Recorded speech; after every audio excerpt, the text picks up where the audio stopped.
Presenting, ladies and gentlemen, Hard-boiled Haggerty in the ring now. Today's the heyday of the pretty boy. Kowalski is called Killer, the Flying Gene Stanley of Chicago.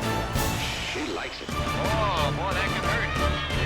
Right here at ringside while we go in for a riot of roughhouse that's flatly called wrestling.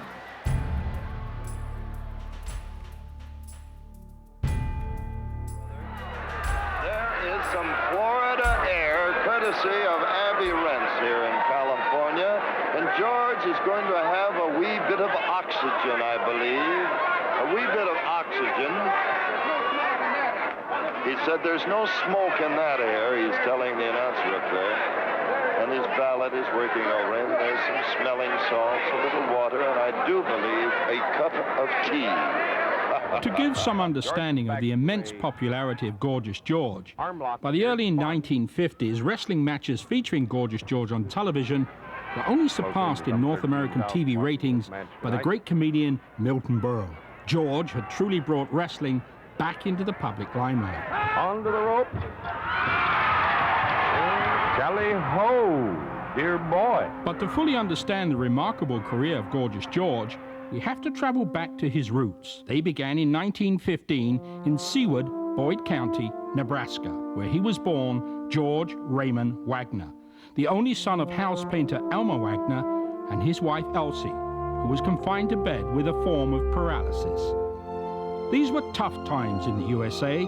Elmer Wagner could find no work in Seward for a house painter, and within a year of George's birth, they had first moved to Iowa and then on to Houston, Texas, where all the local talk centered around Mexico's revolutionary bandit general, Pancho Villa, and his infamous U.S. border raids, and the ongoing stark reality of a grasping depression and the seeming endless search for any kind of employment.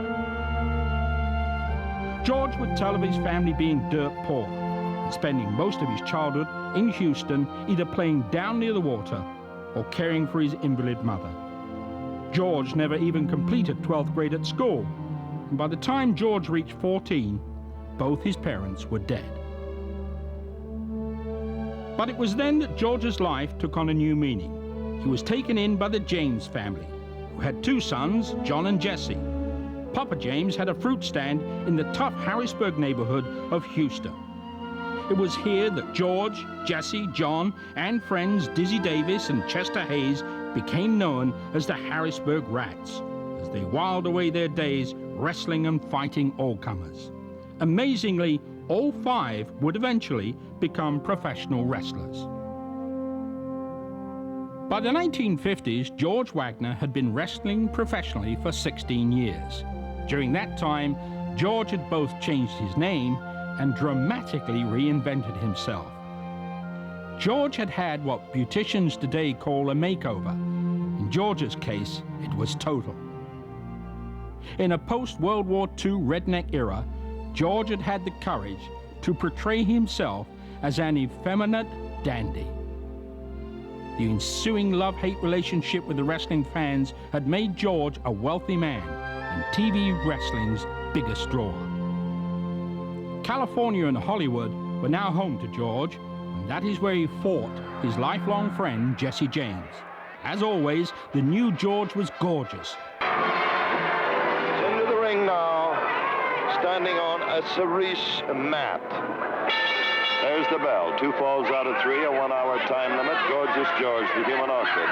And one of the James boys, Jesse James, the popular Greek wrestler from Houston, Texas. There's one, the arm and neck hold, and immediately Gorgeous George steps up.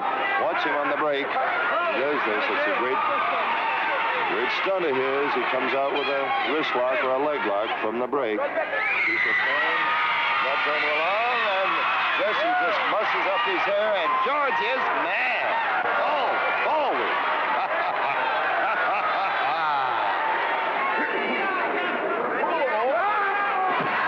Really upended George that time and comes up with a long arm bar. The pressure at the shoulder blade. That's an arm pressure at the shoulder blade. A pressure hold. He kicks out of it beautifully. He kicks George right through the rope. Wow. He really booted him. Watch George. Here we go. George for a ride. Here we go again. Ooh. He's a hard right to the midsection. George is on the ball. Oh, that beautiful rolling flying hip lock of his. Look at that flying hip lock. It really cracks the opponent's neck. And over and under and a body press. 1, 2, 3. That's all there is. That side headlock and that rolling flying hip lock of Gorgeous George is one of the most vicious holds in wrestling.